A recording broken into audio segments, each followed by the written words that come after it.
Greetings everyone, Fromark here with the Fromark Plays Show as always, and this time around I'm going to be playing the Sega Game Gear version of Sonic the Hedgehog 2. And yeah, you're probably thinking I already played Sonic 2 on the channel, which I did, and I plan on recording another playthrough of it as Tails eventually. But speaking of Tails, in the Game Gear version of Sonic 2, which is a totally different version of the game, we gotta rescue Tails, as shown in the opening cinematic here. And it makes for kind of an unusual plot in the game for once, or in the series for once, where you gotta get all the emeralds and you gotta basically give Eggman the emeralds before he'll turn Tails back over to you. Which kind of begs the question, what's he do with those emeralds after he gets them? But anyways, this is the first zone in the game. This is Underground Zone, which, like its title implies, is pretty much just an underground cave-like area. But there are plenty of goodies hidden throughout this level and throughout this game, because there are tons of extra lives to be found. But that also, because this game is mercilessly difficult, there are plenty of opportunities to burn through lives. And honestly, I'm glad that I finally recorded this, because that means I don't have to play it ever again if I don't want to. I mean, it's definitely not the worst game in the Sonic series, but I don't really care much for this one, folks. I didn't really care much for it when I first played it on Mega Collection Plus back in the day. Nah, I don't really care much for it now. But that's just my opinion. Anyways, that's the end of Act 1. And the signposts are kind of unusual, like they are in Sonic 1 on the Game Gear, where they will either just show Eggman's face. Sometimes they will show rings, like if you end with a multiple of 10, you will get an extra 10 rings. And sometimes you can get a Sonic icon for an extra life. And then there's a Tails icon that shows up too, but I don't know what it does. Also, it's kinda strange how you can't unlock Tails or play as him, but he shows up in all the title cards for the zones. He's on the title screen. You would think all the hard work would be rewarded with the being able to unlock Tails, but he's actually not available as a playable character until the next Game Gear title. I'm getting a little ahead of myself here. So yeah, there's a top path you can stick to in Act 2 to get the Chaos Emerald. Just now that I'm up here, I'm gonna go get that Chaos Emerald. That damn first Chaos Emerald. But yeah, there are 5 Chaos Emeralds that you gotta retrieve, and well, there's 6 total, but there's 5 you gotta retrieve in Act 2s of each zone. Some of them are hidden fairly well, some of them are hidden in stupid areas that would make you think, who would even think to look here? And some of them are just kind of offensive to get to, like the one in the next zone. And just like in Sonic 1 on the Game Gear, every zone ends with the third act, and every third act is a boss act. This one kind of begs the question, though, why didn't Eggman just let Sonic die right there, and it would have saved him a whole lot of trouble? But instead we get this really annoying boss battle, where you just gotta look out for these bounce balls, or whatever they're supposed to be. Some of them bounce higher than others, and those are the ones that you really gotta look out for, and that make this level quite annoying. Got pretty lucky here. Which honestly, I think this game as a whole can be just one giant crapshoot. It just depends on how lucky you are. But I spent hours and hours practicing this game before I decided to go ahead and record it. And even though all chronology is messed up for recording Sonic games on this channel, I will probably record Game Gear titles as the next few Sonic titles. Anyways, this is Sky High Zone. This is zone number 2. And this one, yeah, that's the screen crunch of the Game Gear makes it kind of hard to see where you're going in some places. file that for later. But Sky High kind of looks like Hilltop Zone from the Genesis version of Sonic 2, if you ask me. Which, like I said, it's a completely different game from what the Genesis version is here, folks.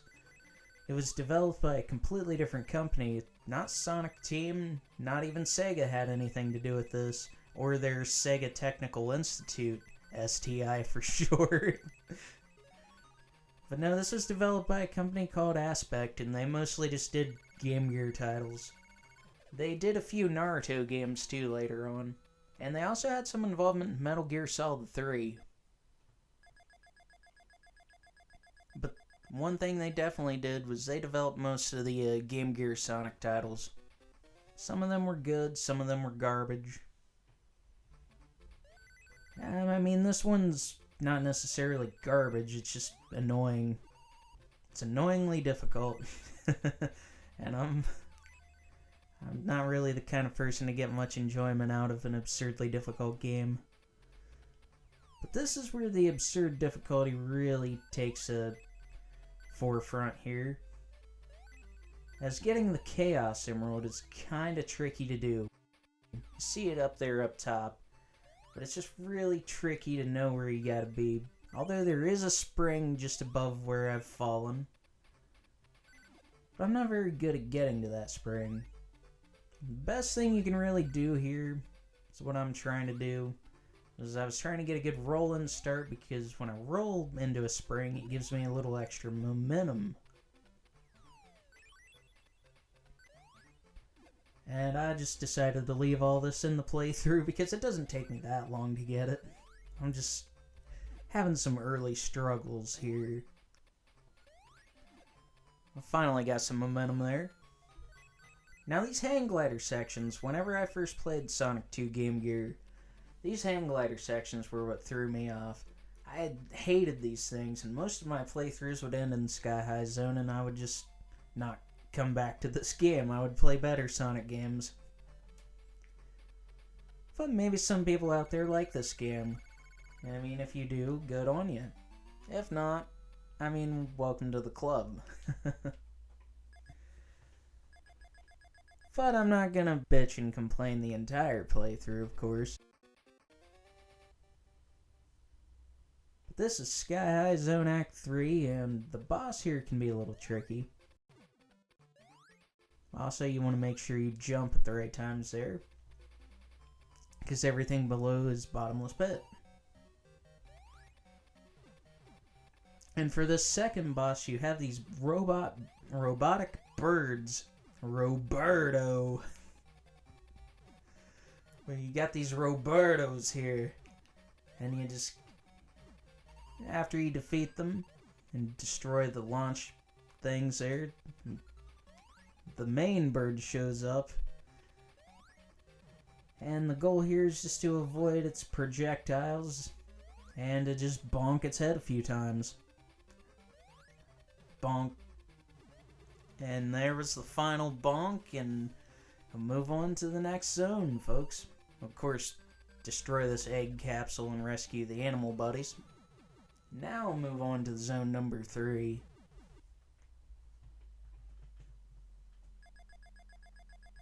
I'm making it look fairly easy in the recording, but I assure you I had a miserable time recording this game.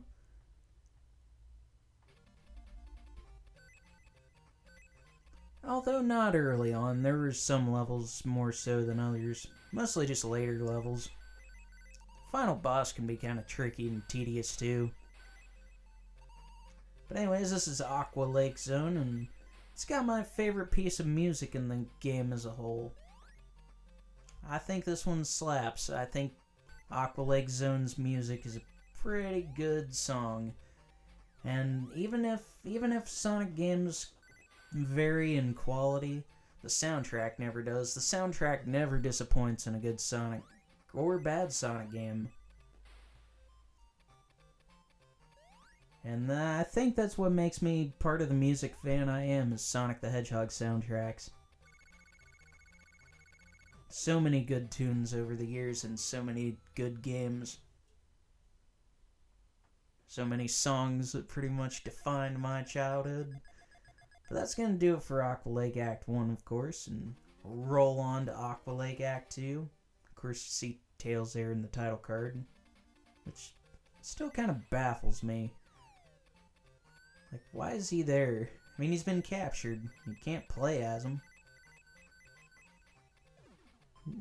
Took that little shortcut there.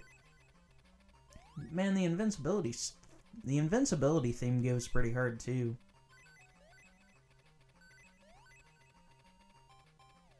But yeah, so just like Labyrinth Zone in the previous Game Gear title, being underwater can be kind of a slow process because the Game Gear wasn't really meant to handle it. There's too much blast processing going on here. And the goal for Aqua Lake Act 2 is, because you're underwater, you just gotta find some bubbles are different from the air bubbles. And the ones that are different from the air bubbles are these ones here, where you just ride the bubble.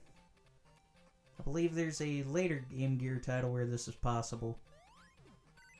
But once again, getting too far ahead of myself, folks. But yeah, I think it was the Christmas of 2008 whenever I first got the Mega Collection Plus for the PS2. Was when I got my first PS2. Because you see, whenever I was a kid, I didn't really have much growing up, and I would get game systems way after they'd already kind of ran their course. Like how I got a Wii in the Christmas of 2011, a GameCube in the Christmas of 2006. But I never let that get to me. I was always kind of behind the times, and I mean, there's plenty of newer games out there that are pretty cool, but I mostly like sticking to the classics.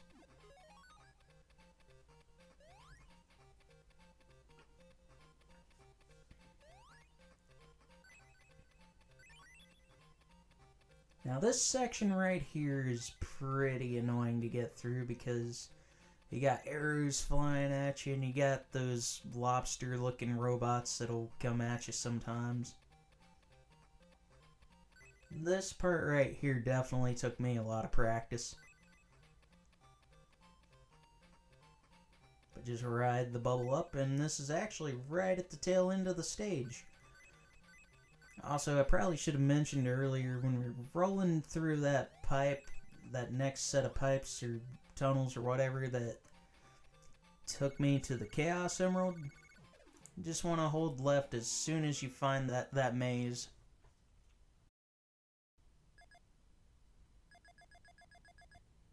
As soon as you find that maze, you just want to go ahead and hold left, and it'll take you to the Emerald.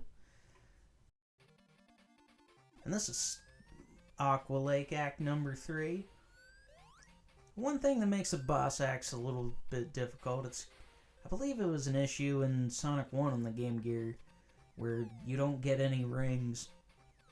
Now the next Game Gear title that I'm going to be playing on the channel fixes that issue in most places, and I feel like is a much better Sonic title.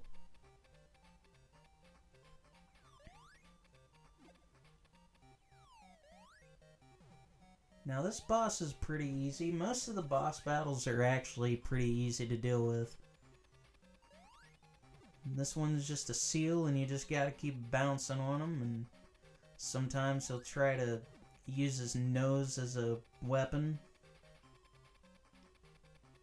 But when he's turning that nose into a weapon, you just come back and hit him again. But while you're waiting for him to do all that business, just bounce on him. And just like every other boss, it goes down in a couple of hits.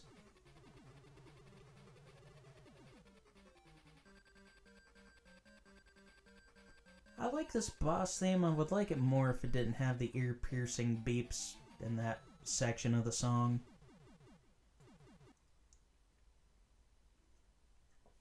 But that's going to do it for Aqua Lake Zone, folks. And here we go on to zone number 4. Not Green Hill Zone, but Green Hills Zone. I wonder if this is where they got the title for the Sonic movie. I also want to point out that at the time of recording this, that the Sonic 2 movie comes out tomorrow over here in the States anyway. And I'm really looking forward to it as a Sonic fan, but I gotta work tomorrow, so I won't be able to see it until Monday. Which sucks, but I guess I can wait a couple more days. But yeah, I'm really looking forward to that. I thought the first Sonic movie was pretty good. I actually went and seen it twice. But yeah, this is Green Hills Zone.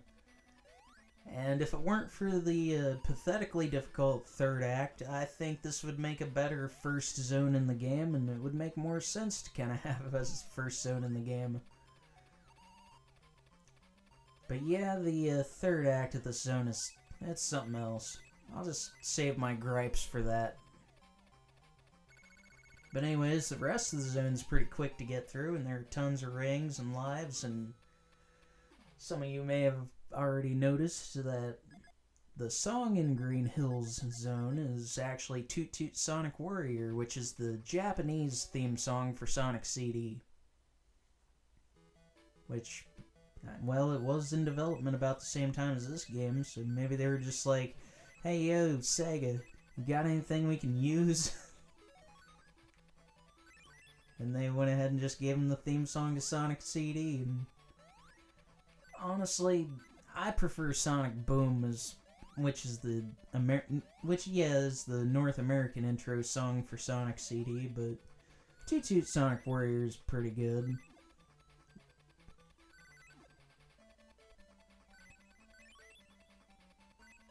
But yeah, there's plenty of opportunities here to run into spikes and annoying enemy placement, but don't let that distract you too much, folks.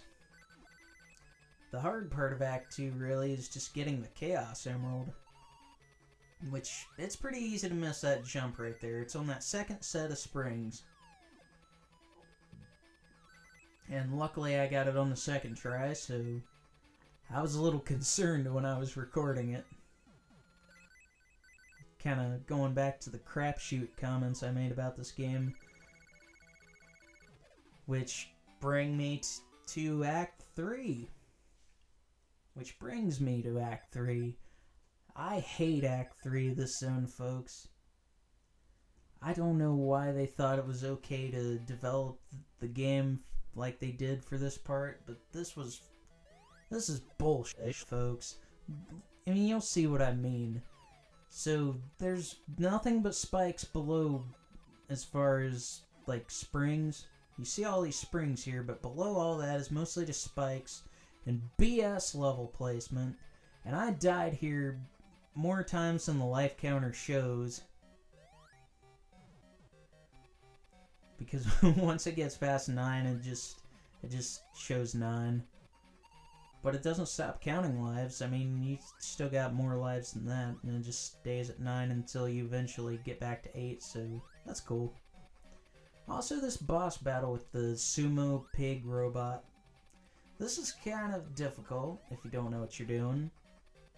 You just gotta look out for his random projectile move. As you see, sometimes he jumps, sometimes he slides, and sometimes he'll just cut across.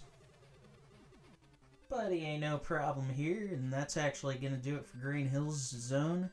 And that's going to do it for the first part of the Sonic the Hedgehog 2 Game Gear playthrough, folks. And I hope you will tune in for the second and final part of this playthrough. But I'll see y'all then.